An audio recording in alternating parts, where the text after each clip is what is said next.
G'day everyone, I'm Ben from Cash Pro Australia and this is Lawn Care Skull Sessions with co-host, the bearded lawnsman, BJ. How are you? Good brother, bam. Bit of a reach today. Special guest. Special guest, MG. How are you, mate? Mate, I'm good. How about yourself? Very good, thank you. Welcome to the new Catch Pro headquarters / Skull Sessions podcasting stage. Catch Pro fabrication station. Yeah. So everyone, we've got a guest today, MG. This is, so your business is iMOW. It is, yes. And you operate out of Brisbane. How long have you been in the industry for, pal? Getting to 13 years now. 13 years? Yep. Very nice. You're operating out of Brisbane. Have you always lived here? Like, did you grow up here or did you move here? Adelaide, yeah. Jared Till can I have a was, fucking field till day. I was 16. I didn't know that. Yeah, Adelaide originally until we were 16 and at the end of school, yeah. Okay, and Nice. when you sort of came to Brissy, what were you doing before you got into the lawn care? A bit of everything. Yeah. Left school, grade 10, and did what most people did.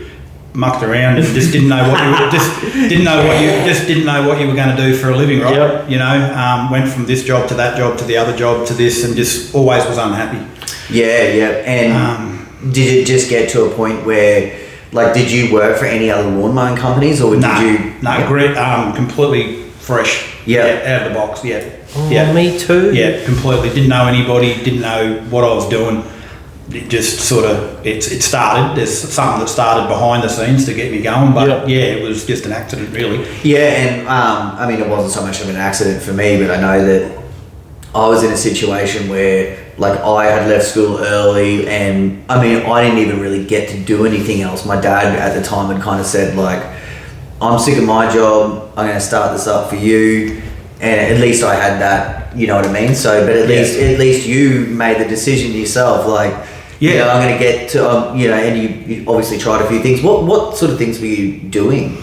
Well, I worked in the tyre industry for a number of years. Okay, that'd be helpful right now, BJ, wouldn't it? Mate, I've been doing all right, ladies. Touch wood. There's no wood around here, but In the bloody tyre industry. mentally touch wood. Hey, I've got an instant sidebar. Okay. Here we go. So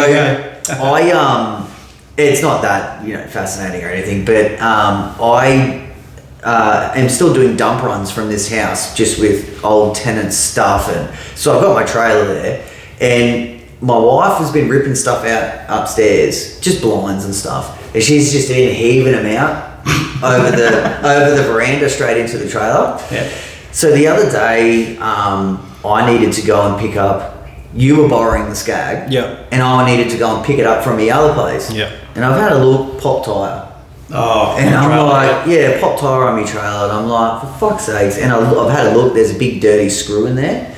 So I ring up BJ and he's like, oh bro, just plug it, you'll be right. You know, because he's been doing it like, you know, every second day for the last fucking year and a half. No. You've had a good run. I've had a good run lately. Let's all not talk about my tyres anymore. So the thing is, I've like jacked it up, cranked it off, and sexual as. plugged it. Then I realised when I moved house, I heaved my compressor because it was a piece of shit. And I'm thinking like, motherfucker, I don't have a compressor yet. And I had the trailer hooked up to the ram because when I was jacking it up, it just felt safer to, you know. Had to bloody undo it all, got myself a compressor. I've plugged it, I'm filling it back up, and the compressor's going. And I'm thinking like, oh, it's kind of taking a minute. I took it away, and you could just hear this, and the fucking valve stem was completely fucked. I have a feeling that the screw had been in there for ages. It was just like the valve stem. Anyway, I ended up going up the road because I just got fucking sick of it. And like the dude just in 2 minutes he fixed it and he didn't even charge me. Yeah. And I was thinking, was it the internal valve that was cooked, or was it the actual stem? Because I could help you with the internal valve. I got fucking sparesies of them. I've got a couple of kits there ready to rock and roll. Look, I thought about it, and it had gotten to, it was like 2:15, and I was just like, man, and it was Friday Arvo. I just wanted to get it fucking sorted. Yeah. Because it would be the type of thing that would just, you know, piss me off. Anyway, I got that sorted. What were we talking about? Yeah, fucking good on you. We're talking about MG and his life. I don't know how we got to there. Yeah, you were working in the tire industry. Welcome to the Skull Sessions. This is our whole fucking story, mate. That's it. So you were in the tire. All right. So you were in the tire industry. Yeah. Which was for me at the time, because I'm a car head. Yeah. Like, if I'm working hard for my family. Yep. And then I like to play with my cars, right? Course you So do. at that time in my life, we were always doing shit we shouldn't have been, laying lines on the road. So like idiots. So that was a good industry to be in. But no money, right? There's no money. And eventually I got into the airport. Yeah. Which even to this day, if that industry's changed heaps now. Yeah. But at the time, I'd even say it's better than mowing. Oh, really? It was the best industry to ever be in. I loved it. But again, not as much money. Was it the work or the people? Both. Yeah, okay. Both. It was the hours that was the killer. Yeah. And not the amount of hours, but the way it worked. What was your role at the airport? Like, what was your job? Luggage thief. I'd had a gut. Yeah, well, pilfering. I'd had a gut full of other industries. I'd worked out at Coca-Cola before that, and I said to my wife, I said, I'm jack of this. And it just popped up, baggage handling, right, for Virgin. Okay. So that's where it kicked off. Didn't last too long in the baggage room. Ended up getting trained to pushback. So basically, pushback driver. You'd hook up the truck, push the aircraft to the taxiway, out through the taxiway. Oh, that sounds mad. Yeah, that sounds fun. Headset on, talking to the pilots, listening to their Yeah, awesome job, great job. Yeah, but, sweet. Just not. I can earn. We earn in 1 day or 1.5 days what you earn in a fortnight. Isn't that crazy? It is. It's crazy. Yeah. That's cool, man. And then where'd you hop into then? Well, after the airport, the airport role actually. So what we did, it allowed me to work. So we work 3 mornings. Yep. Like early starts. Yeah. And then we'd do 3 afternoons. But between the end of the mornings to the afternoon, we'd have 24-hour break. Oh, nice. So that allowed me to sort of, at the time, my wife was, as you probably aware, Ben, worked in real estate. That's right. And so at the time, we just had our first kid as well. So it was like, I need a bit more income. We needed to sort of get this stuff moving. Would you call it a side hustle? Yeah, like we talked about in our last episode. Yeah. So in our last episode, we just talked a little bit about people who are sort of just dipping their toes in or looking to get started, or maybe they've been in it for a while and maybe it ends in on meeting. And the side hustle is great because I've been there, BJ's been there, and obviously this is a little bit where it started for you. That's why it started. That's the only reason. Perfect. Because I got asked, I said, through rentals, just, hey, we need someone to do this lawn. Can your husband help us out?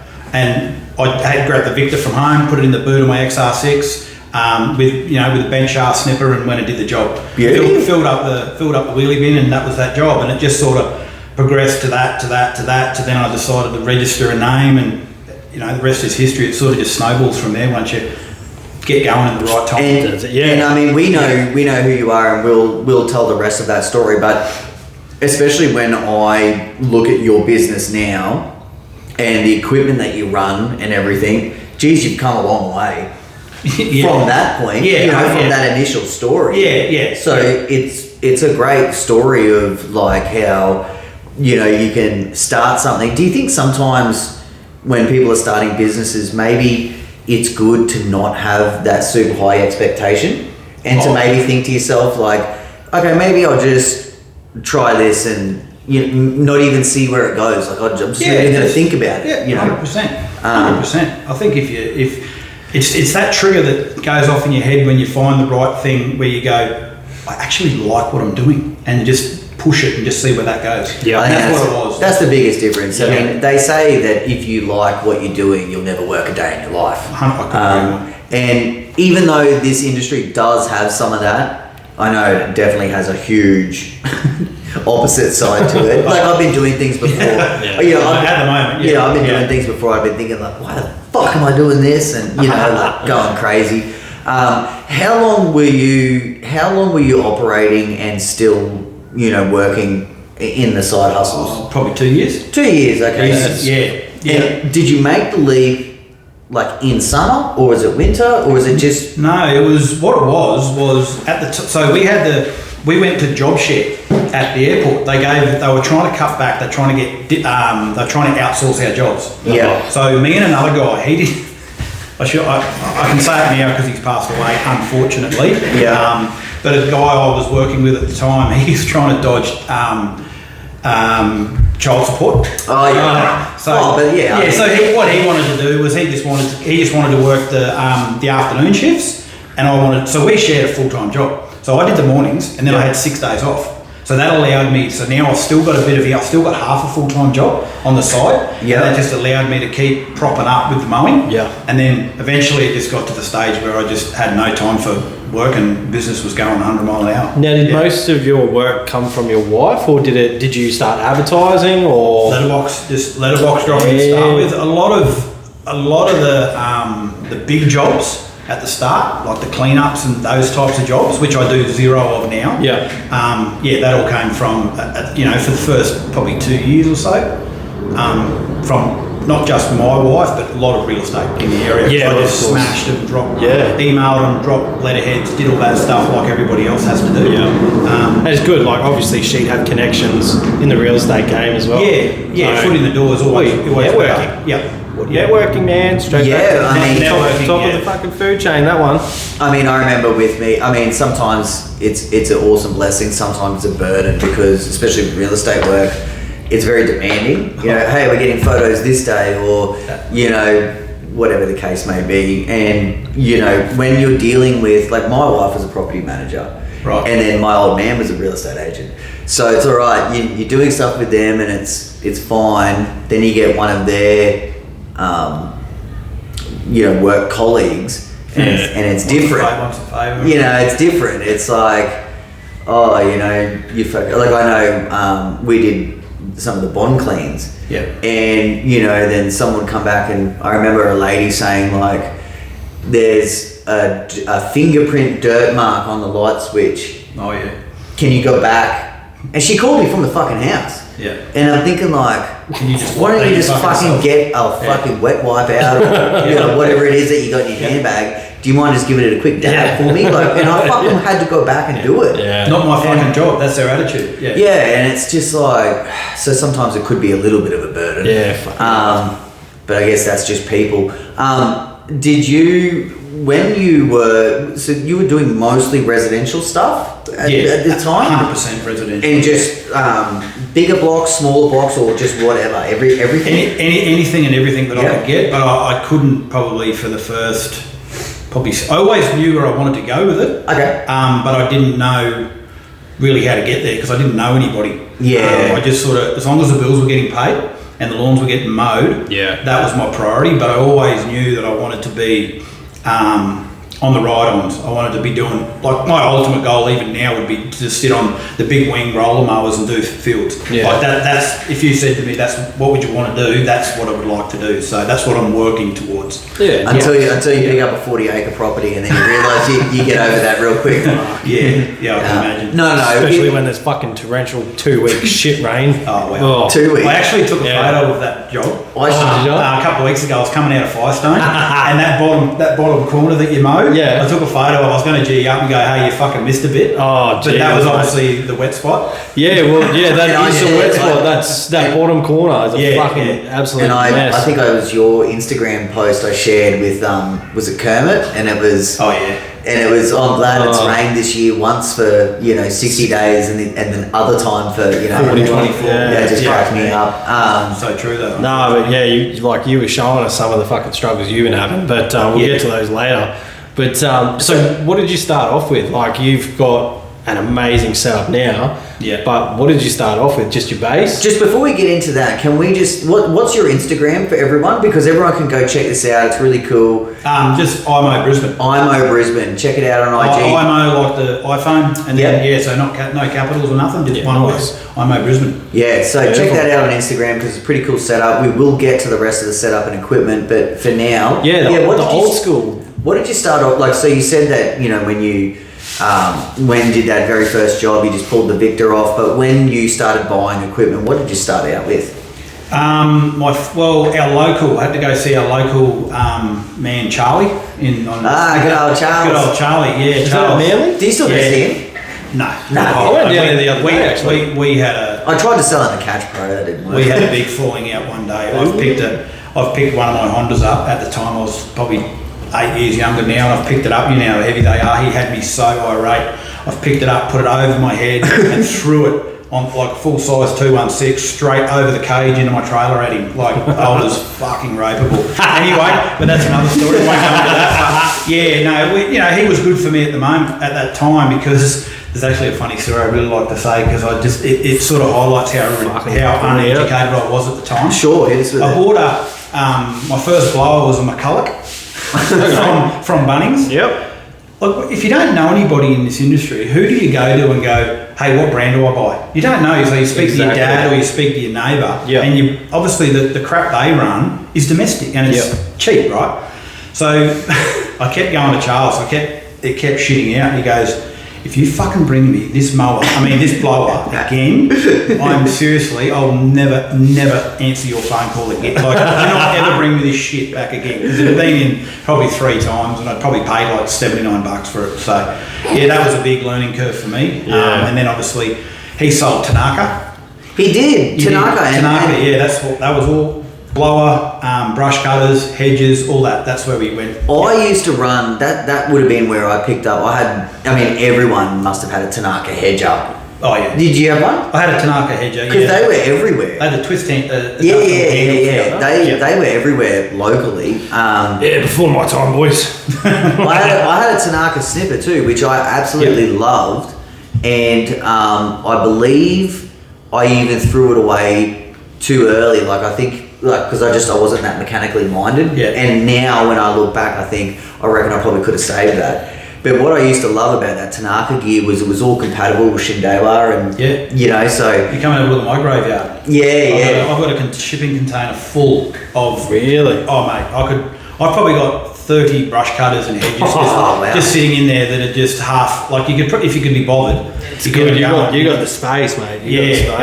Mowers and all sorts of crap in there that's just... it just dies and you grab something else and just keep going. Yeah. And so what mower did you start off with? 216. Yeah, the Honda 216. So is that what you started with? The 216? After my Victor. So the Victor was just a home one me and my wife had bought for home. Yeah. So I started using that. I asked around a few people, and in my eyes, so for me, before I do anything, I research the absolute arse out of it. So I struggle to make a decision. Okay. But when I make my mind up, that's it. That's no questions asked. I went to the still shop in Wynnum. What was his name? That's Kempy. Kempy with the lift. Yeah, and he tried to tell me that all contractors, all they use is Rovers. Which, and that's what he was trying to push me. That's it. He's a Rover deal. Rover. Yes. But Rover had a good product back then. The Pro Cut is still the only fucking self-propelled full shoot. Do they? And is it still on the market? No longer on the market now. Because Rover used to have a pretty good product. Yeah. Now I'm not up to speed with push mowers anymore. But Charles sold me the 216, but as you know, he's not a dealer. He wasn't a dealer, so he had an arrangement with another store. So I went and bought it through Charles, but picked it up at another store. Okay, because I got my, I got all my stuff there, and even your Honda. I'm sure of it. Yeah, we got. Did you ever buy a brand new Honda? You sent me to, you made a Deception Bay to get a fucking recon unit, and it's still going now. Well, I've got one as well. Have you ever heard of him?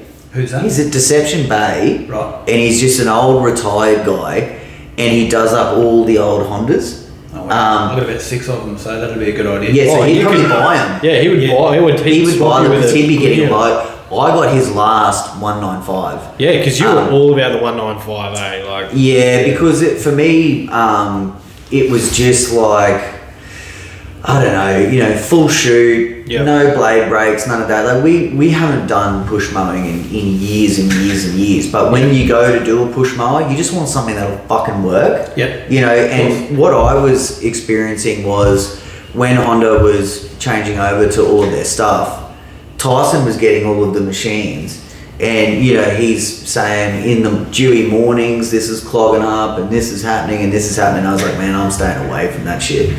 So I never bought anything else. Yeah, you never went to a self-propelled Honda. No, and I never had to. So because we were sort of already, by the time I had gotten out, I mean, I can't even remember. I think my first zero turn. I would have got that. It was well and truly over a decade ago. Oh well, yeah. Oh, it would have been. It would be. Yeah. Time flies, hey. It's alright. Yeah. So you had the Honda and the Tanaka gear. Yeah. Did you get two Hondas, or did you just got the one at the time? At the time, just the one. Mm-hmm. And then I seized an engine up.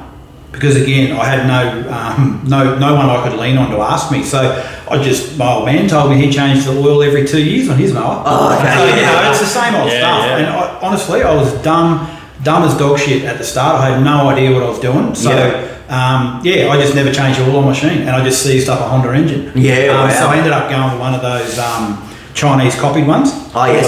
GDM.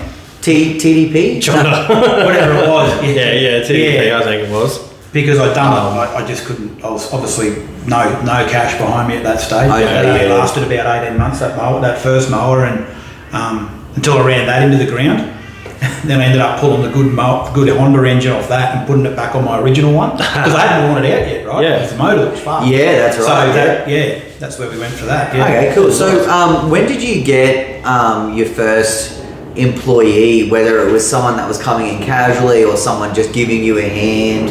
Probably 5 years in. 5 years probably in. 5 years in, I reckon. Before probably 5 years in. It was just a neighbour of one of the jobs I had down on Agnes Street down there in Wynnum. Yeah. I was doing a unit complex, and there was the housing commission next door. He used to always talk to me, so we just got chatting one day, and he just started that way. Yeah. But it didn't last long. He wasn't up for it. And did that progress into you hiring other people, or did you think, no, I'll go back solo after this? I have, and you probably know me from back in the day, Ben. I have huge trust issues. Yeah. I don't trust a lot of people. I've got some awesome, funny stories. If you're prepared to go there, we'll get there. Yeah. But I got trust issues and control issues. So. And do you think these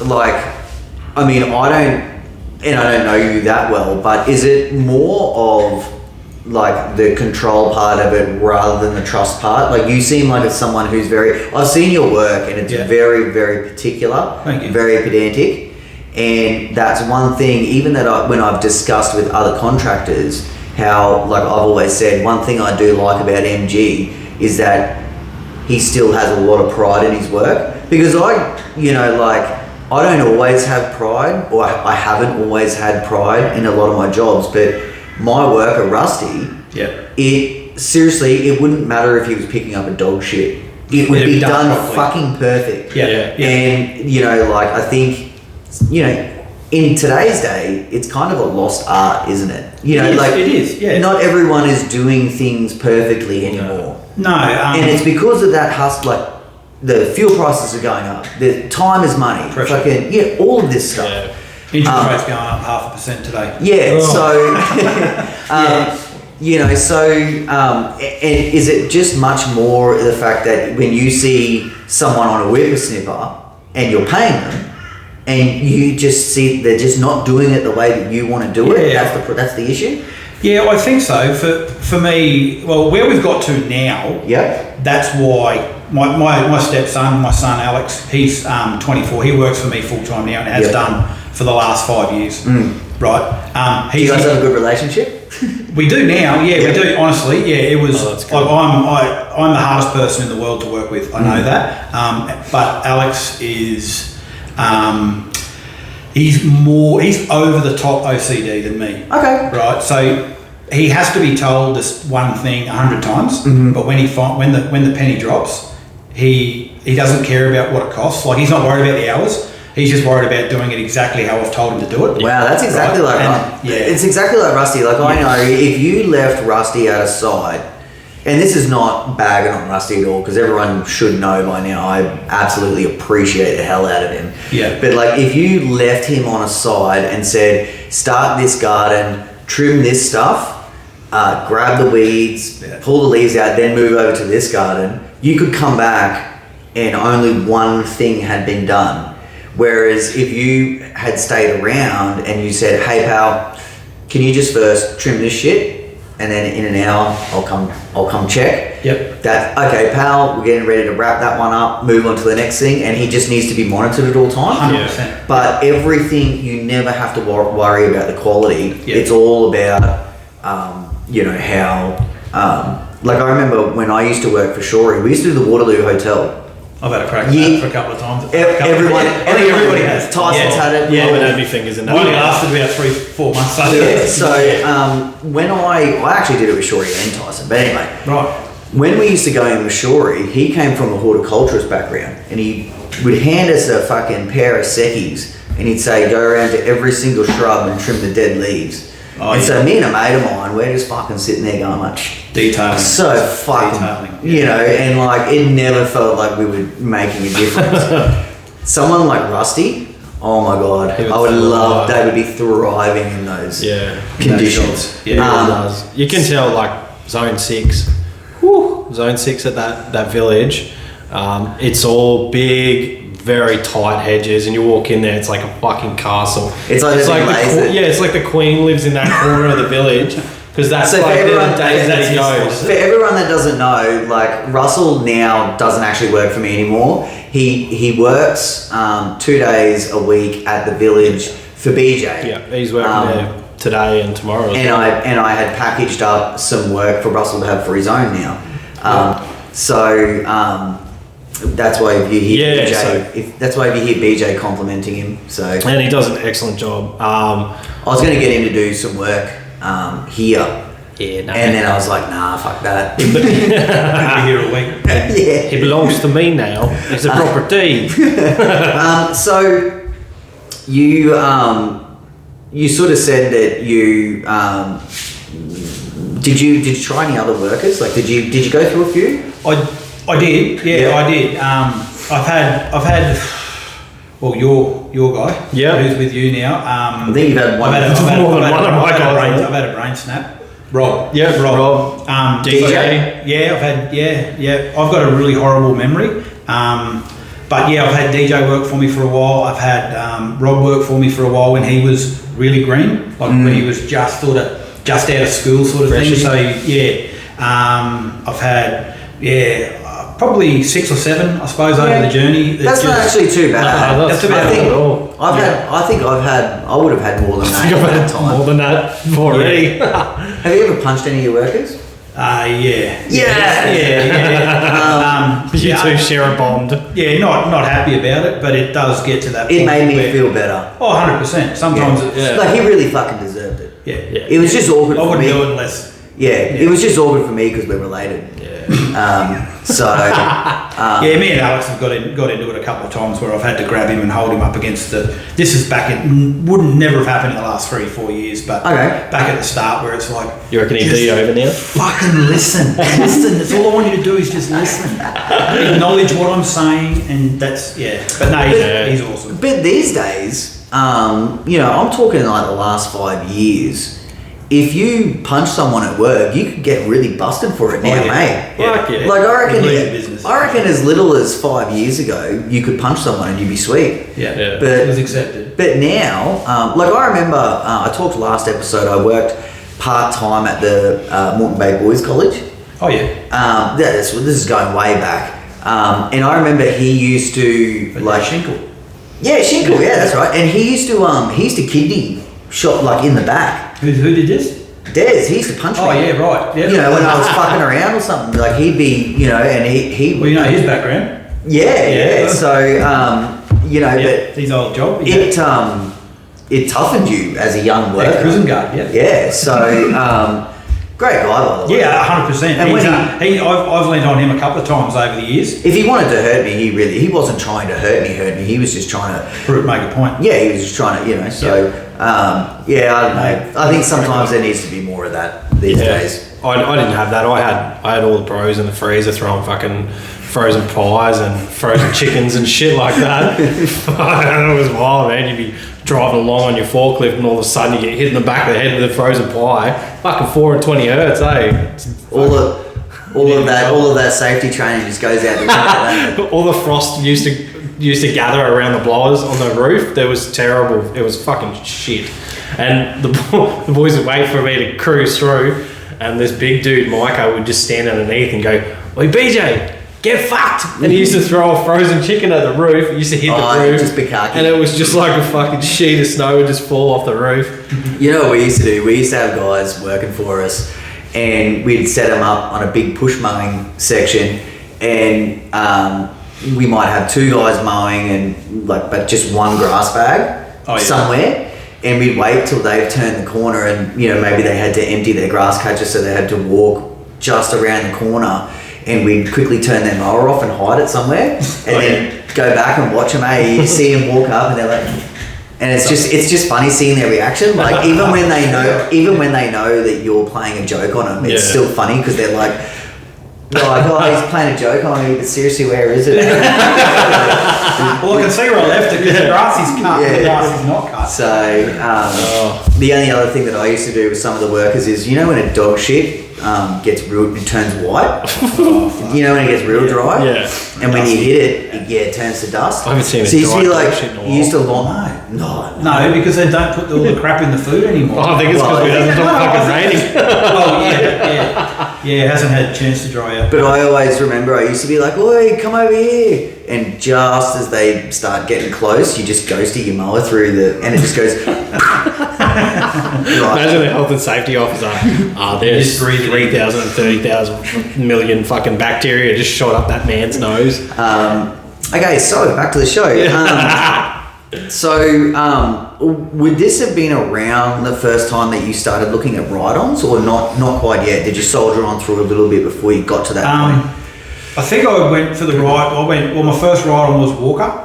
And, it was your first one? Yeah, that was my first walk. Yeah. I thought you had I thought you had the... Yeah, no, actually, you're right. You are right. Oh, I forgot that. Yeah, you are right. No, you're dead right. And you had a Hustler first? I did had a 42-inch Hustler Fast Track Super Duty. Yes.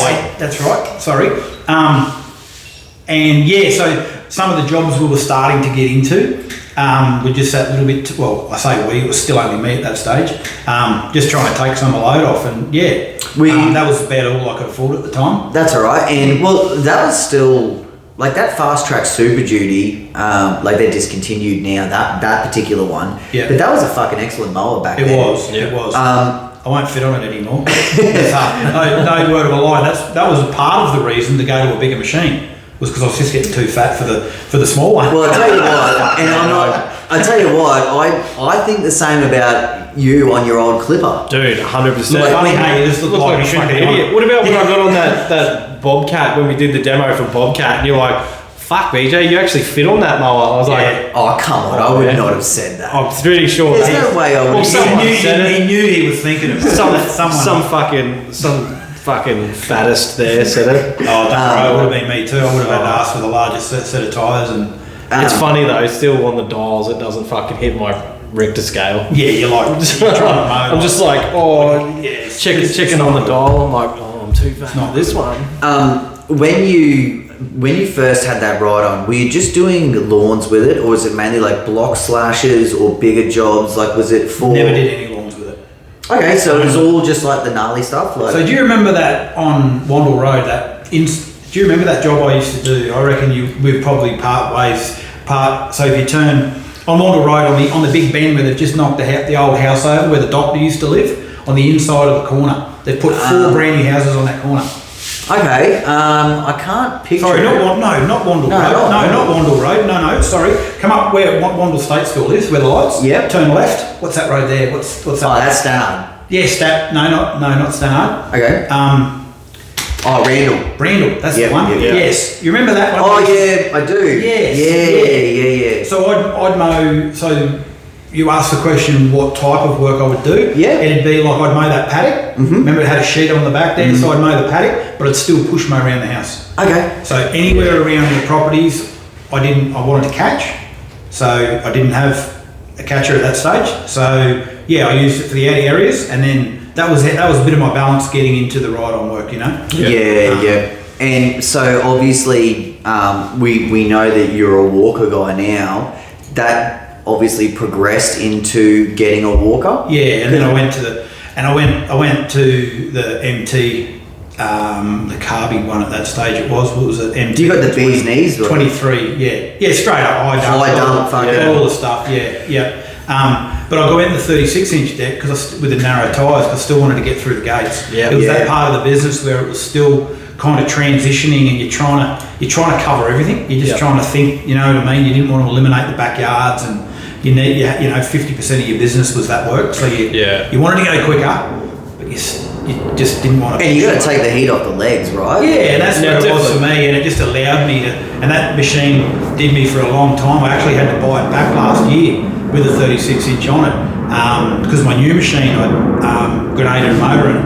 Okay, that's a whole fucking another story. But so would you say that your efficiency, went through the roof, or was it just a little? Because like when we obviously now the stand-on mowers are a pretty big thing, especially these small compact ones, and you talk about people's efficiency or positives and negatives to the machines. There's one way to look at it. Either your efficiency goes through the roof and you can just get way more done in a day, or maybe the efficiency isn't so pronounced, but you physically it helps you get through the day because you're not just lifting a push mower off and push mowing all fucking day long. It was, for me, was it a bit of both or one or the other? Definitely productivity to make more money. That's all it was. Okay. Just purely to be able to, because even today, like, I'll still work sun up till sundown every day. Okay. So I work till there's no more light every day. Wow. Unless we run out of work.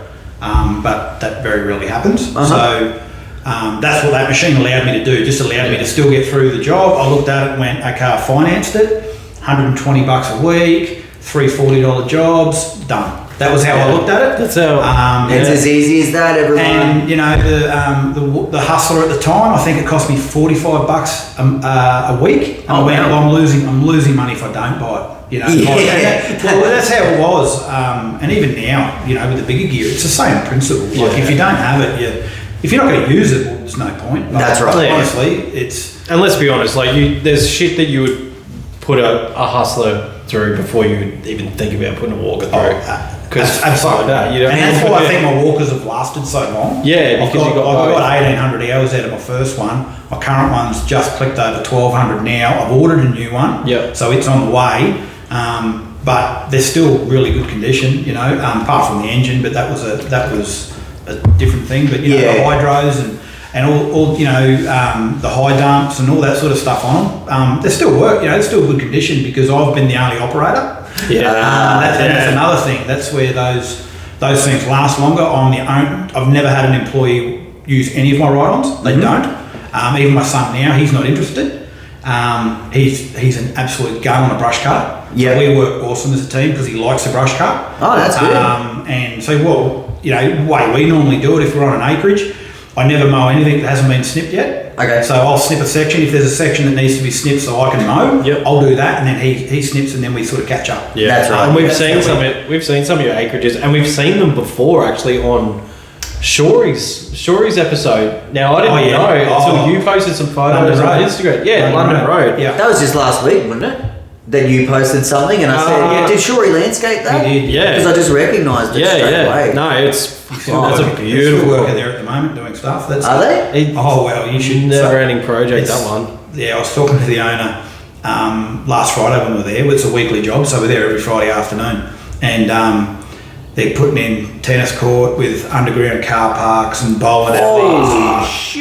Bowling alley with a tennis court on the top of the underground car park so they can land a chopper.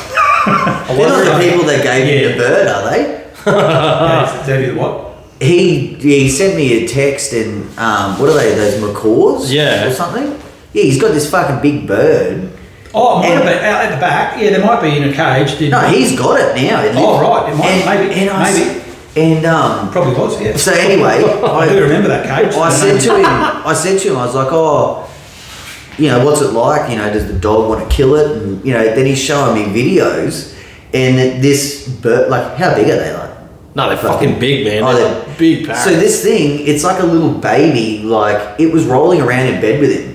And, like, he's scratching its belly, and it's like... Sure, that's definitely a short thing. And it's, I can imagine him just being high as hell, with this bird, just like, whoa, you know? But he reckons it's like a super, like, you have to give them so much affection and attention. More than likely would have come from there. But he said he got it from one of his major clients. God, and it's such a beautiful, like, he's done a fantastic job of landscaping it, and it's beautiful. It's phenomenal. And the photos you put up, I was like, oh, I want that one. Yeah, that was a lucky get. Yeah, that was. So is that your target market now? The premium acreage. That's all I try. Yeah, like if work comes to me, like I've got closed books now. I don't take on anything else unless I want to do it. I know a guy you can pass them to. You know. What's that? I know a guy you can pass them to. You know. Yes. Yeah. We tried, BJ. Yeah, I know. Try. You were. I was having a few. I had a few issues at that stage in my life. Yeah. I was had a few staffing fumbles. Well, at least you've progressed out of yours. I've just thrown my bat and ball out the window, and I've just gone my own way now. So, So it is a hard one staffing. The two. When you get it right though, you love it. Yeah. I'm pretty happy with where everything is now, and it's sort of rolling along nicely. Fingers crossed it keeps that way. So with the ride-on mowers, was the decision to get into the walker game, was that purely so you can catch, or was there any other deciding factor? Just purely so I could catch. Because this is a fucking hot topic at the moment. Did you happen to listen to our Multiverse Catch? I've listened to all your episodes. Okay. Yep, definitely into that. Yep. And, you know, like, I got people picking fights with me. BJ never gets dragged into it. No, because I'm fucking Mr. Catch Pro. You know, they just keeps coming up. And I think what people are really not understanding is that I don't actually give a fuck if they catch or not. No. But there are people out there. Now, are you catching on acreage jobs? Yes. Okay. So that's pretty extreme to me, right? That's pretty extreme. The whole 2.5, 5 acres will catch the whole lot. Wow. Okay. Yep. So, but like in a village situation, or like I say, a commercial premises or whatever, like that's where we looked at it. And you know, when I came up with the Catch Pro concept, like I had a ride on, and there was no catcher for it. You couldn't buy a rear bagger. No. You couldn't. And with the situation that I was in, we did lots of acreages where we were never going to catch. We weren't set up to do it. The client didn't care for it, or whatever the case is. But we were just starting to get into the villages where you had to catch. Yes. And so the ultimatum was you buy a $20,000 walker, or maybe they were more. I don't know how much. 30. Yeah. So it's crazy. It's daylight robbery. $30,000 walker or Pushmo. Yep. And so, you know, that was why we came up with the Catch Pro, and that's why we push that concept to other people now. I remember back then all your Frankenstein things, you know, you were coming up with at the time, and I remember just seeing what was going on and thinking, what is that crazy bastard doing? You know, and if you look at the time, and that's the honest hand on heart, like it's like, what is he doing? But the fact you're stuck with that concept to get it to where it is today, I don't know if you're aware, but I organised a brand new hustler for my neighbour, and I talked him into getting a Catch Pro. Oh, wow. Anyway, so it would have been one you would have delivered to Southside Mowers recently. Okay. Anyway, last Saturday afternoon, I usually mow their property if they're doing something, you know, they want it caught. Yeah. They only had an old Toro before that. Yeah. Anyway, so they've thrown he's got the Catch Pro, he's got this new hustler. He thinks he's, you know, king shit. He's got all the good stuff. He's loving life. Anyway, Saturday he sends me a message and he shows me pictures of his yard, and he's like, the apprentice has now become the master. And he's caught his entire property with the Catch Pro while it was wet, mind you, and there's not a blade of grass on the surface. Yeah, that's awesome. Honestly, and that's what I said to you this evening when I got here. My next machine will definitely have one. And but at the same time, like, because when I was trying to sort of sell the Catch Pro to either dealerships or, you know, trying to sell the concept, people would be like, why wouldn't I just get a walker? And we were never, it was never like buy a walker or buy a Catch Pro. It's just like, it's another option. You know, if yeah, that's right. It's another option. And we used to have even Southside Mower Centre included. Now, Danny right now is my biggest dealer. Right. He's sold almost 30 Catch Pros this year. Which is huge for one little dealership.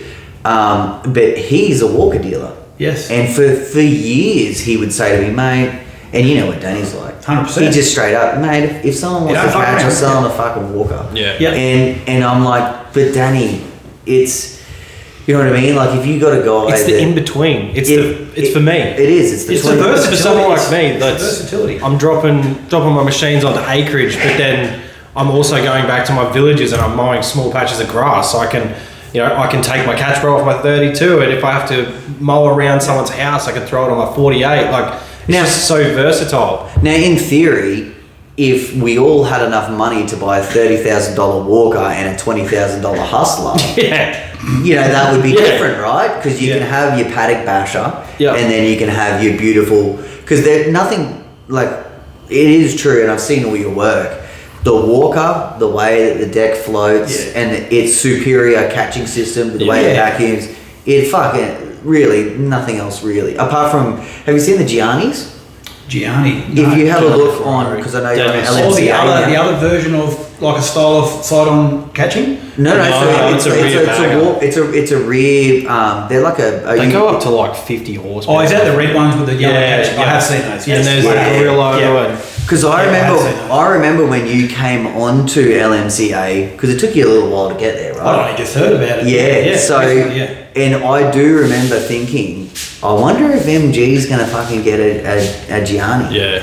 Because they seem like one, because especially Daniel Smith, who he runs them. Yeah. He's up at Red Bay? He's up at Harvey Bay. Harvey Bay, sorry, that's what I meant to say. I don't know a lot about him, so you might be getting me onto something. Oh, him and his wife work as a team. They got two of them now. Yeah, they got two. One big one and one. And they're like you. They catch everything. Right. And I mean, they are doing miles and miles of catching. They're hitting grass like this long. Right. And you run over it, and it just it's like it never. They do a fantastic job. So like I said, you can go all the way up to 50 horsepower on these fucking things. Yeah. So and it's also it's a zero. I haven't done a lot of research because I haven't got fucking. I'll leave that. They're Italian. 50 Gs. That's what I was about to say. I didn't realise they were in the country. I've only seen clips on YouTube. Oh, it'd be a bastard to try and. I think T-Quip and WA. T-Quip are the right. But I'm pretty tight with them, so. So anyway, like, you've gotten to the point where you're using the walkers and everything, and are you still working as a two-man crew? Did you go back to solo at that point? I took on enough work to need two guys by that stage. So by the time I got my first walker and hustler working side by side, I kind of created more problems for myself than I'd wished to admit to at the time, which was too much work for one person, but sick of dealing with people that you just don't get along with, or guys you're driving around to pick them up and they're fucking passed out because they've been on the piss all night. You know, that type. And to be quite honest, I might offend a few people. No, that's good. I very well might offend it. But unfortunately, in our industry, to go and find a good quality off-sider with a stable life, someone who's, unfortunately, we attract the shit kickers. We do, because they're the ones that they seem to be the only ones that are forthcoming. You know, they're in abundance. Right. But the problem is, if they are half good, they'll be doing it for themselves. Well, and so you're left with the guys that are either unemployable, that just, you know, they've got addictions, or they're just fresh out of prison. They're trying to get going, and fresh out of prison, there's people I've had work for me in the past that they're the best ones because they really want to work. But there are that part of society that are just only doing it because their fucking mums told them they've got to start working, and sick of them laying on the couch. Yeah, You know, and yeah, that's- yeah. But yeah, But I don't want to offend anybody. I think the best place to find workers these days is to poach them. Well, yeah. Well, Honestly, you're right, like, because it's, how else do you understand? Yeah, there's some guys out there that are fucking sweet with not running their own business, and they're excellent workers, and you know, you really have to poach them. Like, I'll go to a Skyline crew and I'll find the fucking leading hand. Like, this is when I was looking for staff, and I was like, who's the leading hand? And I was straight up. I was like, what are you doing? Here's my card. Fucking give me a call. Yep. I'll probably be paying you a lot more than what you get paid now. Never tried it, but it's not a bad option. Mate, and normally you'll have, like, obviously Skyline are going to put the most normal guy, or green options, a lot of green options running around, fucking program, whichever one you choose, just pick from them. They're fucking, those guys have done all the hard yards. I've always thought about stopping the council guys that are on the snipper all day and just go, mate, if you can do that all day, you can come and fucking work for me, because the work's not like that. You know what I mean? Brush cutting for like 10 hours straight on the side. But let's be honest, the quality that what they're doing is whether they're patient. But that's something I've thought of. Yeah, no, it's definitely. They fucking work hard. And I think, like, that's one thing that kind of slowed me down in the start, was I always thought that'd be a good idea, but I never followed through with it. And then I don't know, when we did this podcast, I was like, fuck this, I'm doing a podcast, my business is going well, I'm just going to start throwing, like, it's not like he's going to go home and fucking ring his boss and say, oi, this fat bearded fuck is like, oi, I'll give you more money if you come and work for me. It happens in the corporate world. Yeah, exactly. So why wouldn't we try and poach the cream of the crop? But then every now and again, a gem comes up, like say Will, for example. He's a young Fijian kid who. He was. Well, I kind of poached him. He was working for a guy who was paying him fuck all. Wasn't treating him like he should be treated, and you know, he started working with me 2 days a week, and I said to him, "Let's fucking do it, man." I didn't even have the work. I was just like, no, fuck it. He was the goods, and I was just like, fuck it, I'll take a loss. I'll take a loss to get a good worker, and we built such a quick. I don't know, we just built really quick because I had confidence in him. He was loving what he was doing, and it just kind of came together. And yeah, we were fucking mowing your next door neighbour. And yeah, mate. Well, were you putting your milk in his Cocoa Puff? I had no idea. Oh, okay, maybe. I had no idea until I fucking. I was next door. Yeah. No, that one. How much property are you on then? 5 acres. 5 acres. Wow. Yeah. You can have a couple more containers full of Tanakas out there somewhere. You can fit them. Yeah, I've got room for a lot of stuff. The problem is we're on clay. So the high side where the driveway is, that's pretty much, at the moment, that's all you're driving on. You can't get across the yard, like I said at the start of this, before we started talking tonight. I got bogged in my own yard 3 times on Sunday. So, there's, unfortunately, there's not a lot of usable area. Yeah, well, that's a bugger. Yeah. So we'll get back to the story. So when you got your walker and you've got your hustler, did you upgrade your running gear? Like did you get a truck, or were you running a ute and a trailer system? So my very first vehicle was, I had a crewman. Yep. And I sort of went from the XR6. I went into a crewman. And then I decided I needed a trailer, as we all do, so I built the first trailer, and that trailer's still getting around now. Does Josh have that? Josh did have it, and Todd bought it. Okay, that was the second trailer we had running. I think I might have even looked at it. So that was my original trailer. Yeah. And Josh Frankensteined it, extended it a little bit to fit a walker in, because at that stage I only had the hustler. Yeah. Isn't it just like a big incestual family? Like when it does get everybody knows everyone. It does get a little bit too much sometimes. Especially when you know, like, that maybe 1 or 2 of BJ's workers have worked for everybody in this room.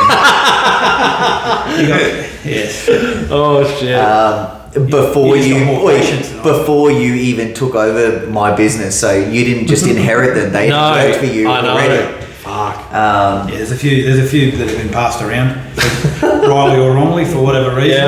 Yeah. And then so I was starting to create problems for myself, because obviously I needed a bigger tow vehicle. So then I bought a Colorado, like in 2013. So I bought a brand new Colorado. That was my first ever brand new vehicle. I thought, bugger it, we'll just do that. Yep. And that's when I got my walk. So I had the hustler and then I got the walker. So I was I always wanted to carry two machines. Yeah. I always wanted to have two ride-ons on the trailer, because there's nothing worse than saying, like, looking at your diary. I used to be very regimented with my diary. I'd do my diary up at the start of the week and just stick to it. Yep. I can't do that anymore. I have no idea what I'm doing that day when I get out of bed. Oh, I wow. know what's due, and I sit there and I base what the weather's doing, whether the rain's around, whatever I'm doing, and I'll sit there and I call it putting out spot fires. So I just go, okay, what needs to be done today? What has to be done? Bang, bang, bang, bang, bang, and I'll build my run that day while I'm sitting at the servo having, just relaxing, like just getting a feel for the day. That's how I do business. And you've obviously built your customer base to allow that. So they're fucking all good for you to rock up whenever. Yeah. None of my customers tell me what day or when their lawns are being done. Yeah. It used to be like that, but not anymore. Yeah, because I know I had people who was like, they really wanted it done on a Friday because they would entertain a lot on the weekend. I had the same. And that's why I got out of the residential game, because, you have all these demands, then you rock up, there's dog shit on the lawn, there's a fucking trampoline there. Yeah. Oh, sorry, do you mind if I just take the washing off? And you're thinking like, well, I you do. knew I was fucking coming. Yeah. Like, just be prepared for me. Yeah. It's like, and we see all sorts of posts, these days about contractors, and they take photos and there's just like kids' toys everywhere. Yeah. But like, if you were getting your carpets cleaned for the day, would you fucking leave like all your furniture in the room and expect them to move it? Mate, It's fucking ridiculous. Speaking of that, I've had the carpet cleaned in our place recently because we got some water in the recent flooding, and I had to empty the whole fucking land room before I went to bed the night before. That's so right. the carpet cleaner could come in. That's what you do, right? Yeah. So it just amazes me. That's exactly right. It's respect. Yeah. It's But having said that about those type of scenarios, I've got the mindset that if I want to keep that customer, I'll just fucking clean it up. But only if it's my fault that it's out. And I say, by what I mean by that is if I had an agreement with the customer I'd be there on a Wednesday, if I turned up Thursday or I turned up Tuesday and I'm on the wrong day, I'll clean it up. Yeah. If it's the right day, fuck them. I'm so glad you brought that up, because I totally agree with that. And I think that because they're not mind readers, right? I think that's a really good point to make. But it just blows my mind how like people know you're coming and they make no effort. And it's the fucking shitty mower man will do. Have you seen the video on I think it's on might be a YouTube video, or it might be a what's that other one?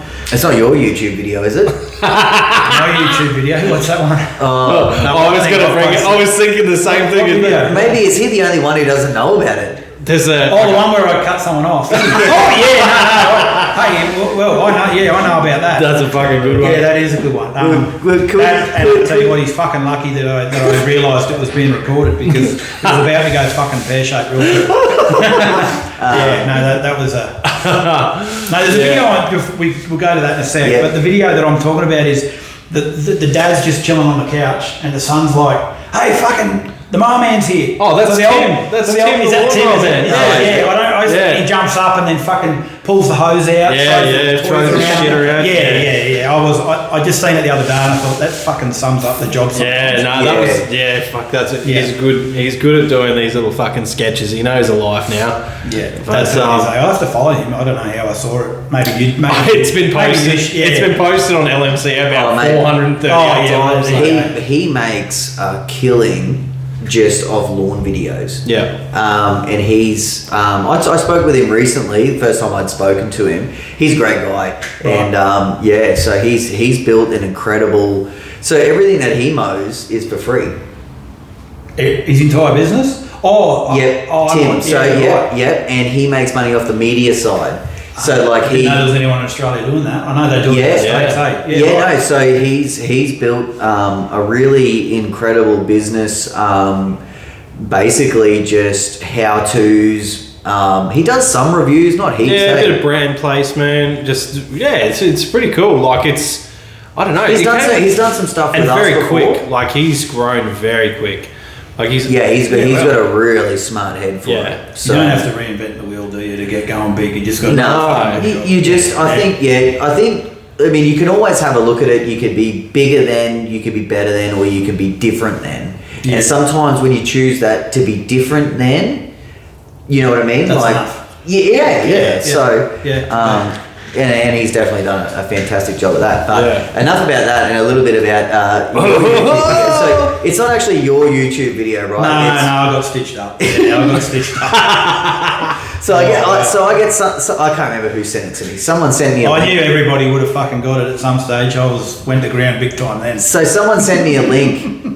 And I thought, I'll click on this, and it's usually fucking porn or something. Or but I've seen someone screaming or moaning when you're in a quiet place. Fuck those people. So anyway, I click on it, and then there's just like, I think it's just a cyclist. Yeah, in front of me. Do you want to just walk us through your version of events? Hey, there's only one version, trust me. There's only one version of this story, and it's now we're cruising along on a early morning, probably 7:30, probably 6:30 to be honest. Going to our first job, we're heading down.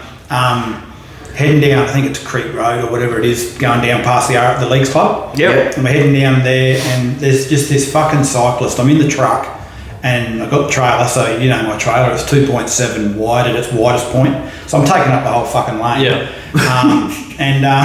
He's just riding in front of me at like 50 k's an hour at the start, and that was fine. But then the light goes green, then the light goes red.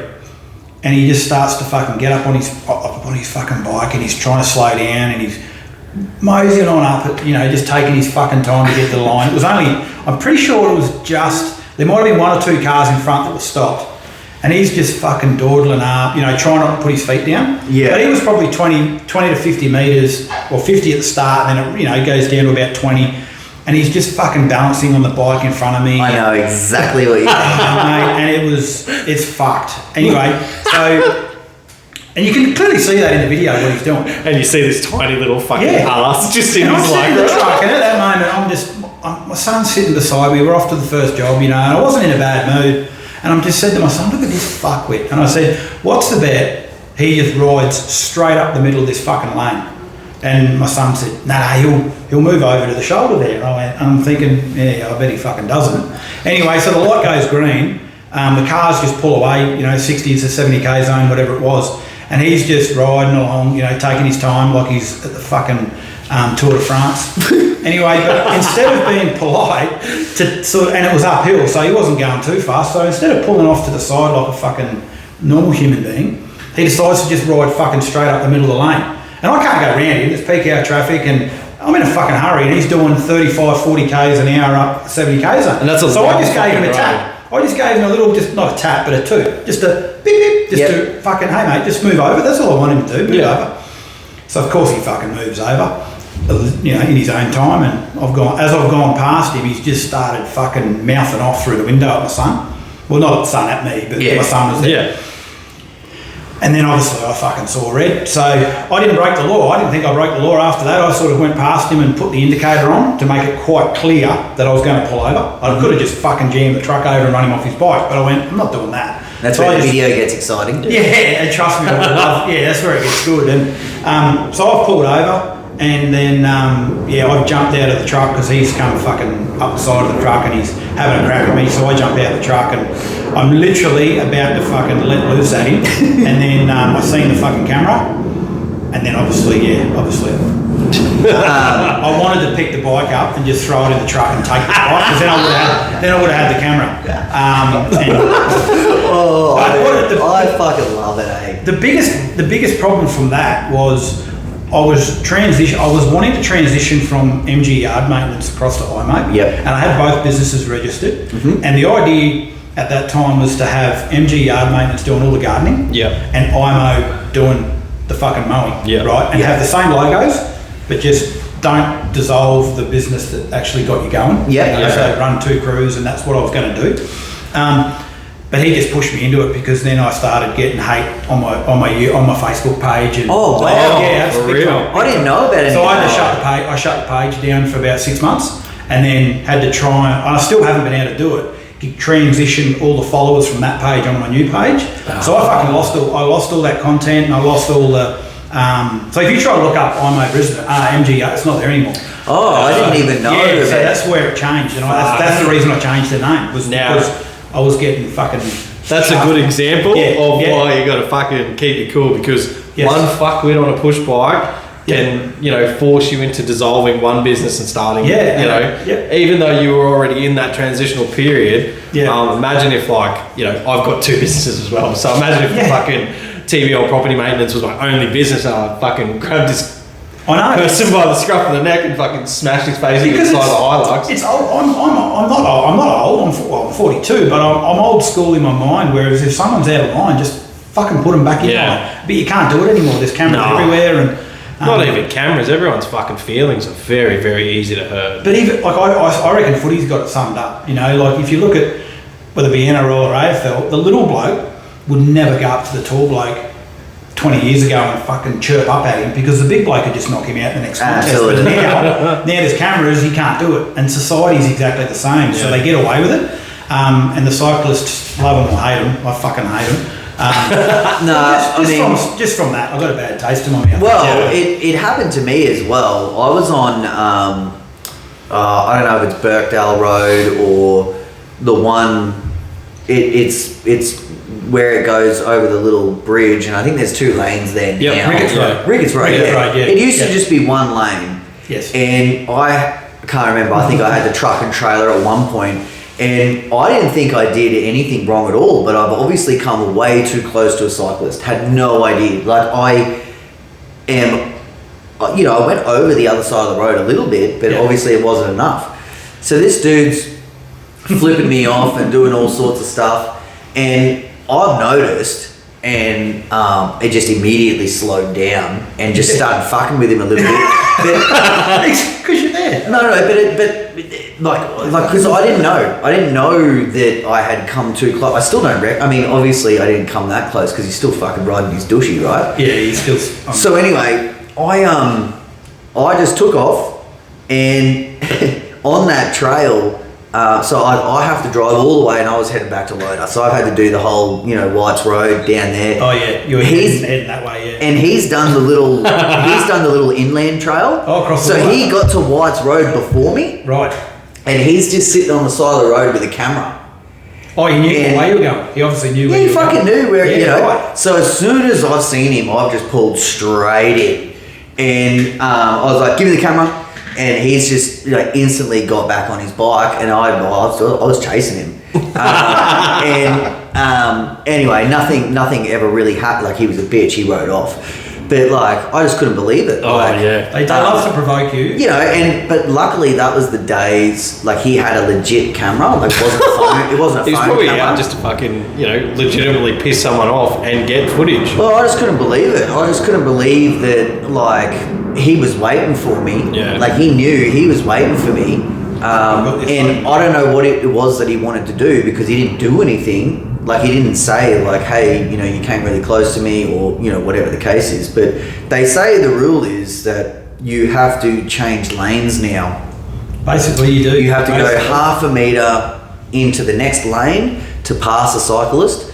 But if you're on the waterfront, you're doing a waterfront cruise, and you've got oncoming traffic, it's impossible. You have to do 30 kilometres because of some dickhead cyclist. Well, what about Ricketts Road now? I don't have a problem with it if they're in single file, because you can. But if they're having a fucking yarn, if they're having a yarn too deep. Well, where I live, what the fuck? Well, where I live, they cut down. They come along that road you were talking about. So they come down Ricketts, then they'll turn left into Chelsea, then they'll hang a right onto Molly. So that's the direction I come out with the truck all the time. So if I go to work on a weekend or a public holiday, Saturday morning, you can't get the truck past them. How good's Ricketts Road? They spent fucking millions of dollars doing up fucking Ricketts Road with this beautiful big bike lane. It's been open for fucking who knows how long. I think I've seen one old homeless man with a bag of cans walking along there. And how good's the handrail they put up too? For fucking a half a metre drop. Yeah, and now there's still fucking. So the worst thing when that was all being done was the lane went super slim. I've got a big wide trailer as well. It went super slim. and I could just fit up there without knocking which sats over on both sides.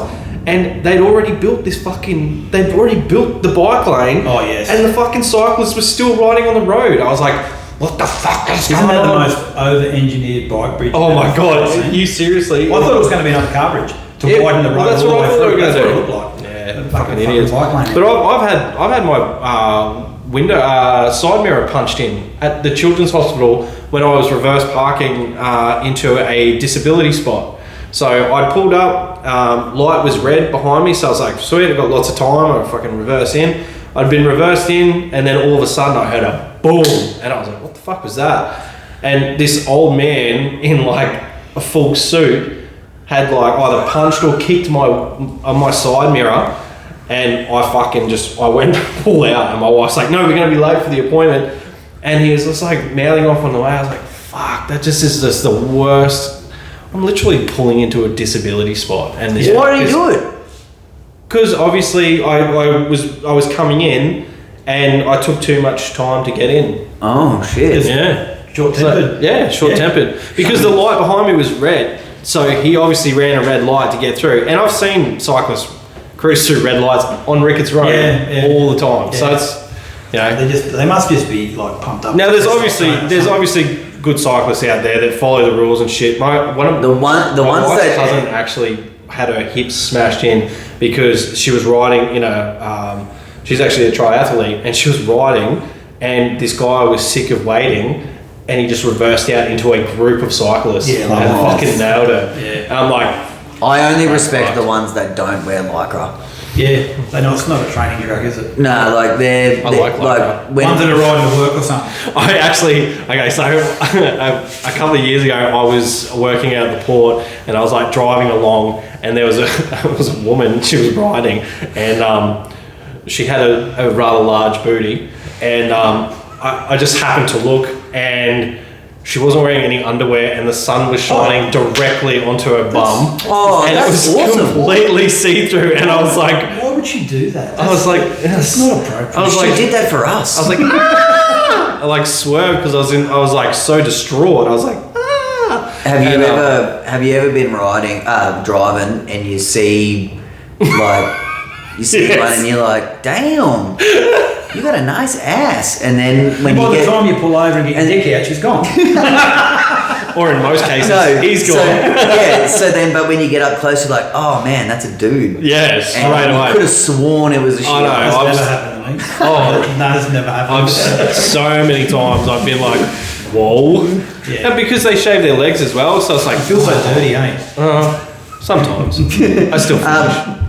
So getting back to You didn't even say sidebar, did you? No, we didn't announce that one. Got there. So you're at this point where you've transitioned to the new business name iMOW. Yeah. And obviously that was initially set up to be just like the mowing. Was that more like acreage style mowing or just any mowing?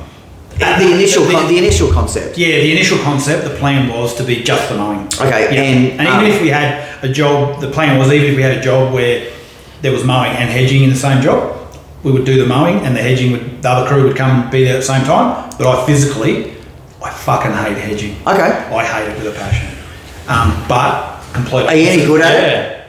Well, I don't like to blow my own trumpet, but I think Toot? Yeah, no, well, yeah, that's all right. I am good at it. Okay, and that's it makes fine. fucking good money. So Oh, that's yeah. why I do it. But I fucking hate it. Yeah. I just don't like doing it. Because I don't like cleaning up. Because you're talking to two guys here that like Love hedging. Well, look, it's not that I love hedging, but like, I mean, like I just always felt like my hedge trimmer was an extension of my body. Yeah. You know, and Yeah, we I could do, just hours and hours, and you know, you could hit anything and not even think about it. Yeah. It was the cleaning up that was the awful part. Yeah. Now these days I don't have the same stamina and everything. Like I can't hold a pole hedger for as long as I used to be able to. Yeah. But this dude, Yeah, he cuts sick. Yeah, you know? I love it. I fucking love the pump. Like it sounds like pretty weird, but I love the feeling after I've done a massive day of hedging. I get home and I'm like, check it out. Check me out. Wife, where are you? Look at my arms. yeah. if It's a any- way to get shoulders. It is a really good way. Like my It is. biceps. If anything, these days, I would hate. I'd say whippersnipping would be my worst. Yeah, if I have to do it all day, I don't mind it in dribs and drabs. I actually love whippersnipping. No, I just don't like the sore back. And that's why I need to get one of your Whipper grippers. Yes. Well, don't we all? We can't find one at this house. So we do have another 100 coming, hopefully next week. I did bring you a present. I don't know if BJ showed you. Nah, it's mine. You don't think they can get I didn't bring a handle present. Oh, okay. Show you after.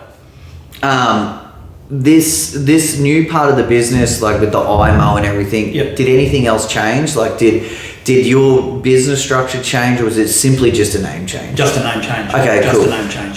So obviously, what you were doing previous to that, business-wise, seemed to be working for you. Like, you've always been. So, like, since you moved to a certain, I guess, let's say you're 6 or 7 years in.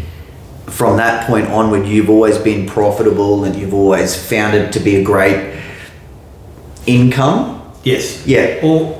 Always profitable from day one. Yeah. Only because I think in the initial stage was because I had another job. Yeah. So every bit of money that I earned, obviously I needed the money for say this first 6 months just to live. We needed the extra, but as the extra became extra, if I needed something that day, like a chainsaw, if I needed a job come up, instead of saying no, I'd put it on the credit card, and then when I got paid, just pay it straight off. Yeah. So I use that money all the time to reinvest in the business. Yeah, all great. the time. But I know people can't do it all the time because they need the income straight away. Yeah, not everyone. But since then, it's been profitable ever since. We've been going pretty good. How about the hiring clients? How are you attracting them to your business? Are you advertising, or do you think now you have a fucking standout rig? Like, I think the marketing is the like sign top writing shelf. Yes. on all the rigs. It was something that I noticed immediately when you did it. Yeah, And you this, is can't going back, miss it. this is going back some time now. Yeah. Another brand is like Precision. They have great marketing, and I can see they are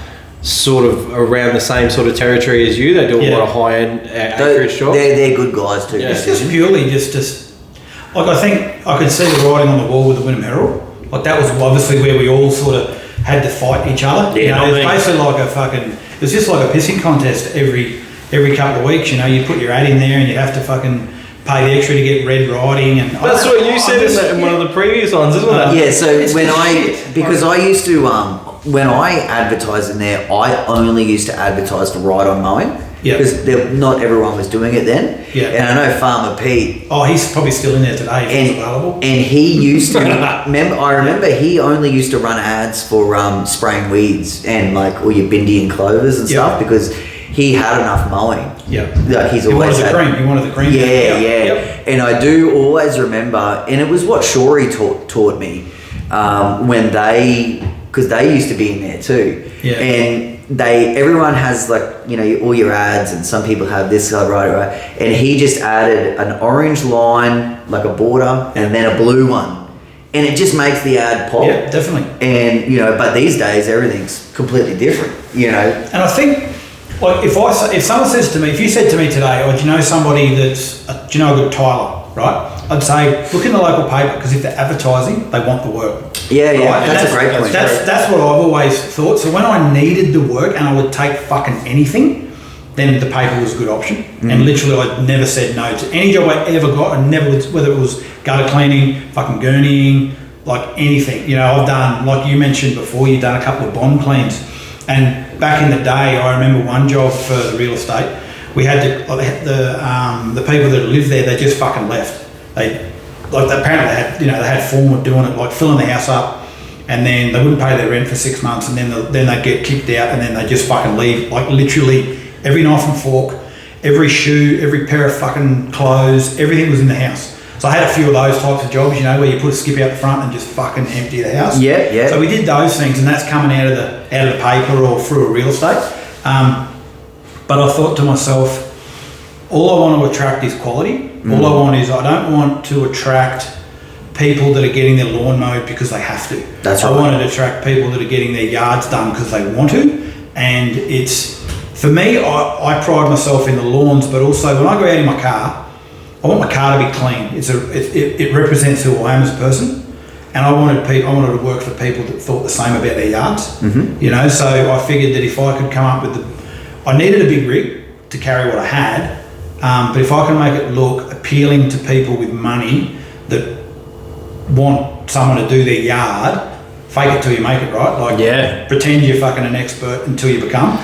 So that's why I did it. That's why I spent all that money. And that trailer initially, and it is even now, was fully 2-packed, like 3 coats of 2-pack. So when I washed it and washed the car up, they were fucking shiny. You know, like the trailers, the hammer tone, and then after eventually they go faded. Whereas mine's 2-packed. So my stickers are. So when I washed the truck and trailer, it's brand new again. And that's excellent. Fucking wasn't cheap, but it kind of. I don't think it worked initially. Well, it did work, but not to the extent that I thought it would. And you also have personalised plates. That was one thing that I always knew you rig anyway. But I even remember seeing a post on social media. Maybe it was a local Wynnum page, but someone actually said, and it's obviously before you made the transition, because you had the number plates before you had the business. I had MG Yard Maintenance, but I was always going to go to iMOW, so I was going to get MG Yard. So I remember seeing a post, or being asked at some point, does anyone have the details for this iMOW? Because I've seen his number plates, but that's not what his business is called. No. So that's something that, you know, it works. It does. Yeah, And it just ties it together. Yeah. I remember something a little while ago when there was another big wet here in Brisbane, and you were out mowing fucking water. I've seen that twice. That was out the front of my house. Was it? Yeah. Oh, shit. Yeah. And how did that come about? Did you ring him and say, "Come fucking take a photo"? Because that was excellent, dude. That fucking went off. And it was fun. It was supposed to just be a piss take. And I was like, this motherfucker is brilliant. But you want to know what's funny about? Yeah. You want to know what's funny about that dude? That was on LMCA. Oh, really? Years ago. Yeah, right. When you weren't there, right? Obviously, and I can't remember. It must have been someone locally. Right. Or someone maybe the video it ended up in the paper, yeah. It was on And so I can't remember what any of the comments were, but I remember thinking like, "Oh, that's fucking MG." Yeah. It was just out the front of my place because it was obviously we weren't working because it was piss and rain. And I just got one of the kids to hold the camera. I said, "Fucking, I'll put the wet weather gear on." I said, "Because I just like being a smart ass, like all 3 of us do." And I just did it, and you're right. Some of the comments, like, fucking. I don't think look at this poor bloke. You know, clearly he's working for a boss that fucking doesn't. Just doesn't. No, this is. Did you just fucking read them and laugh? Oh yeah, exactly. Because people, it just highlights stuff on social media that people don't know what the fuck they're even commenting on. Unless they know everything about whatever the video is. It doesn't have to be air, it could be anything. They just fucking think they're an expert without having all the 100%. Yeah. Oh, no, it was a joke, but I know what that's like. But did anything good come of that? Did you get... Because you had work. Well, certainly plenty of chatter and stuff. I didn't know it was on LMCA at that stage. Mate, it was everywhere. I saw it come up. So it'll still be there. Yeah, I reposted it recently just as I think I did a TikTok. I've got a TikTok page that's just my personal one. I tried to do it as a business one, but it just fucking, I couldn't get it going.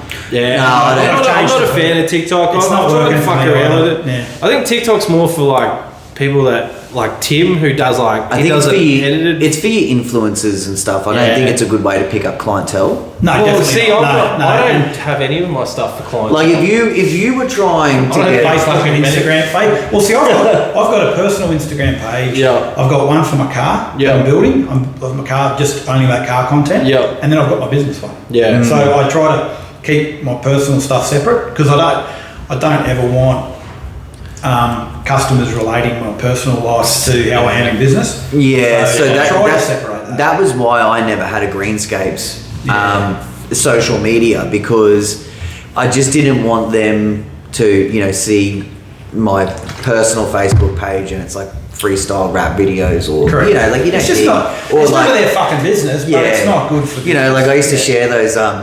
The Northern Territory fights. Remember that? It'd just be like just a bunch of people come out on a dirt road and they just fight. And then they just fucking shake hands anyway. Yeah. So I'm the opposite. My Instagram and my Facebook are linked.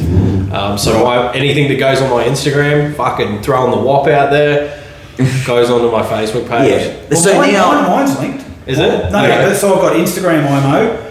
Facebook iMOW, so they're linked. Yeah. And then I've got a personal Facebook and personal Instagram, and then they're linked. Yeah. So not I don't know if it hasn't hurt, but it hasn't helped. Like, I don't think I'm actually targeting customers with my Instagram or my Facebook. I don't really need to, but so, you know, even last night, like, I posted, someone filled a fucking bin and it was about 4 foot out of the top of the bin. And I just showed who did this shit. Yeah, I did see that. I was just like, hell to the no. Yeah, and that's a good video. And like, hopefully, you're not going to attract customers from that. No. And that's what you meant. But it's fun. It's good. And I think I'm past the attracting customers through that anyway. I will contact them like that. So, you know, because we're all in the same circles, Benny's not fucking...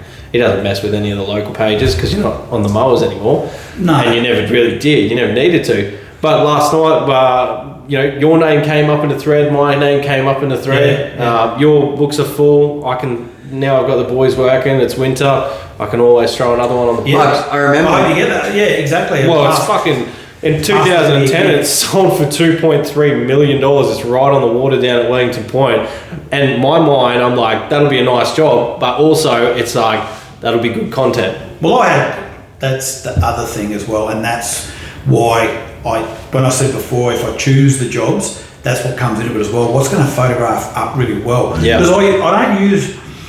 Some people say your Instagram or your Facebook for your business is a brag page. Yeah. Possibly, if that's how people want to see it. Jeez, I don't see it. I see it as a reference point. Yeah, I don't see it. If you're trying to win a customer, and you know, I quite often I come across. I think after I walked away, I think fuck, he sounded arrogant. Then, but I think to myself, you know what, you know what you know, and you say to the customer exactly what you do. You know exactly what's going on. If you have any concerns, check my Facebook page out. That's got all the work that we do. And then, you know, hopefully that helps you make a decision. And that's what I use it for. It's just to show them what you can do. That lady last night, I did the same thing. I grabbed a couple of... Because I made contact with her. Her first question was, how are you with hedges? I gathered a few photos off my Instagram and threw them straight at her. Perfect. And she was like, wow, fantastic. And I mean, think about businesses like Shoreys, you know, like they make like an awesome fire pit, or they... I wish he would do more. Have like a little river or whatever the case is. Yeah. And, you know, you post all of that. Yes, I can understand why people would say it's a bragging page, but really it's your advertising. It is. And it's for something to go, for someone to go back. Like, you know... We used to have websites for that sort of stuff, you know, and you would post all your info there. Now, smaller businesses, you know, we can do it on we don't have to have I've never had a Facebook, a website. We had one at one point. We had one at one point because we never messed with social media. Yeah. So it was, if we went into a village and handed them something, we could say, for more information, please head to our website. Which makes perfect sense. And whereas, you know, if we had, I mean, I never had social media for anything rather than looking at surfing, skating, rap videos, and like porn. Well, not like porn on the internet. Not like porn, but like, you know, chicks in bikinis or whatever. Like that sort of stuff. And so it never made any sense that I would, you know, show a village manager, you know, like hey, check out my Facebook, and you see me, you know. I steal them all away from mine. I'm like, for further information, don't look at my social media. Hashtag Graspukaki. But another reason why it's great, like say for example, not that I don't know if you ever have any aspirations to this, but obviously you love your walkers, and you're actually pretty tight with the rep, you know. Yeah, I'm always sharp. That's right. And shout out to Brad, by the way. Brad gave us a sign for the show, and we haven't. We used to have it set up. We'll get it back up there, but Brad's a great guy. Even I came across Brad. I mowed. You came across him. Yeah. What's happening there? I was mowing a place in Tingalpa across the road from where he used to live, and I used to have a walker, and he would rock up and he'd have Razorbacks and the walkers all the way to the truck. I'm like, fuck, man. I was like, my walker keeps breaking down. Can you help me out? And he's like, yeah, you can buy a new one. He's a great person to have on your side. Oh. Certainly, like going back to like hurting the motor on the first on my new walker that I'm currently using now was my own fault. Yeah. Didn't fucking do the maintenance enough. Like treated my first walker, I reckon, worse than I treated the current one as far as doing oil changes. You just get so busy you forget. Yeah. Anyway, so I was the one. It was my fault. I believe it was, and they've proved to me that it was my fault. But anyway, but having him on my side, he went into bat for me. Okay. You know, like trying to get warranty claim on the engines and keeping me up to date because of this COVID shit. It took like 7 or 8 months for a new engine to come. Oh, that's what I said before, where I had to buy my old machine back because my walker was fucked. I couldn't get an engine for it. Wow. So it was good having Brad on your side. You know, he keeps you up to date and ask him any question, he'll fucking answer it. You know the mansion that I used to do around the corner from there? Yep. So they're like, they know each other, those two. They're all members of the same church. Brethren. Yeah. So it's just funny how it's a small world. Oh, mate, and there's so many. You don't really. There is the community, the Brethren community. It's humongous. It is huge, and I've got. So I reckon I've got about 10 to 12, I think now, of Brethrens, and they're all on big properties. They're all beautiful properties. Yes, so they're a great group of people. Like, they're not what I thought they were as people. They actually really good quality humans, and they've got great respect for their yards. Yeah, absolutely. That's why we get on really well. So. Yeah, no, I totally agree with that. So what's next for iMOW? You know, like do you want to have a crew or multiple crews, or are you happy just being like really thorough and pedantic, but you know, earning what you're earning? What's next for you? Well, I think I was right at the moment. I'm in a holding pattern. I think, I'm not sure if you're aware, but BJ definitely knows.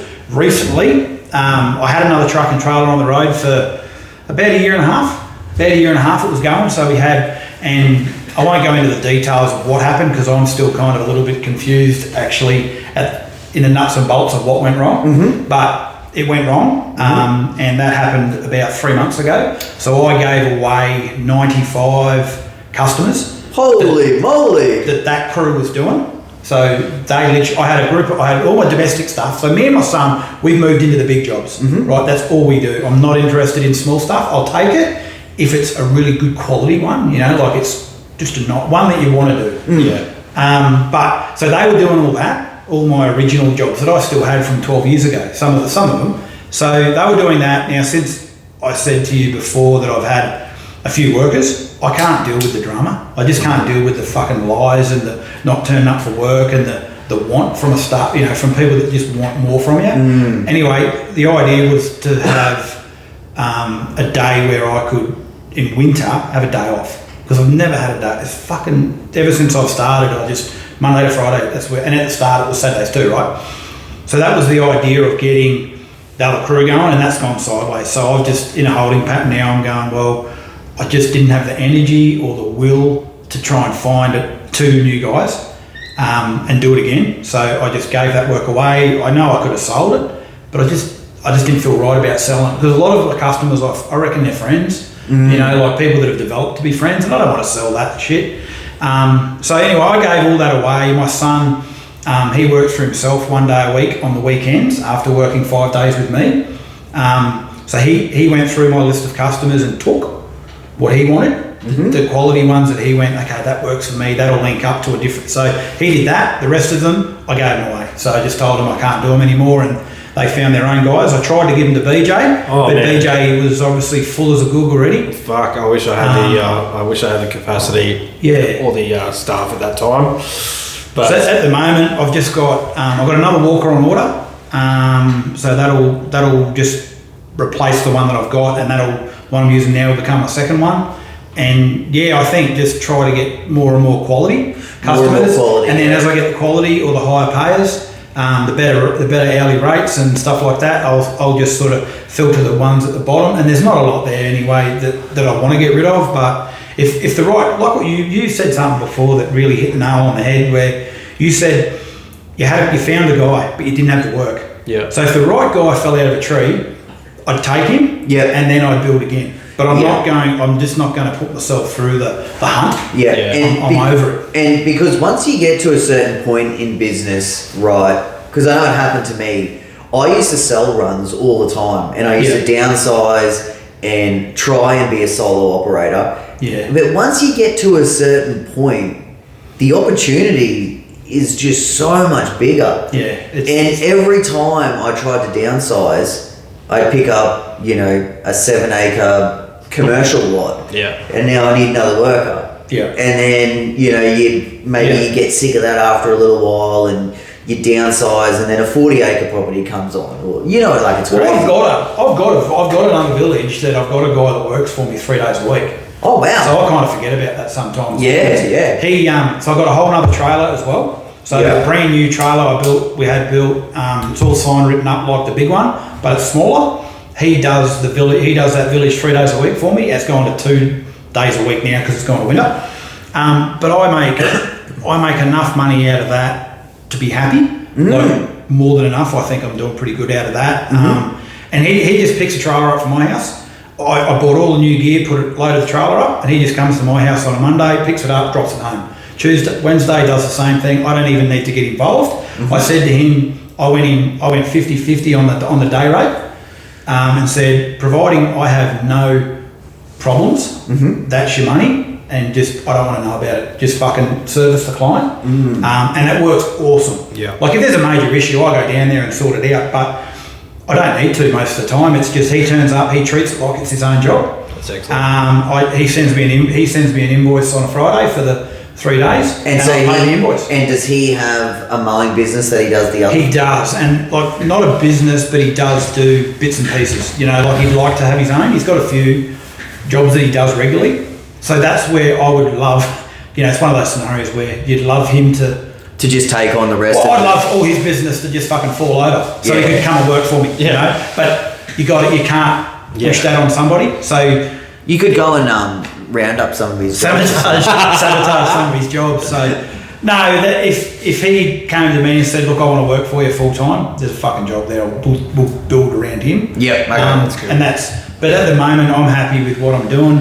I think we make good money, and if we can get bigger, just by it happening naturally, then I will. But if not, I'm comfortable where we are. Yeah. So essentially, if you can get bigger but be happy at the same time, then hey, by the end of this year, I want to see you having that fucking day off, even if it's a day off a fortnight.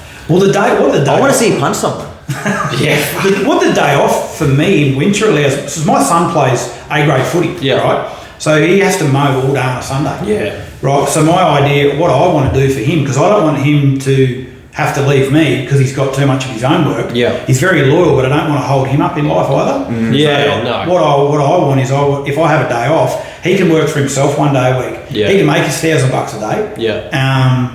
And then because at the moment he plays footy on a Saturday, he's got a girlfriend as well that he's, and then he has to mow all day Sunday. Bang, the sun comes up Monday morning and we've got fucking a big week on already. So that's, for me, that'd be a really, really good balance. Yeah, well. We're just trying to get there, but... So you work hard, obviously. Do you play hard? What does that mean? Yeah, well, I've actually stopped drinking. I don't drink ananymore. I haven't had a drink for nearly 2 years. Oh, the heroin? Ben's got a needle in the fucking septic tank you can have. Whatever drug you've got, we'll do that.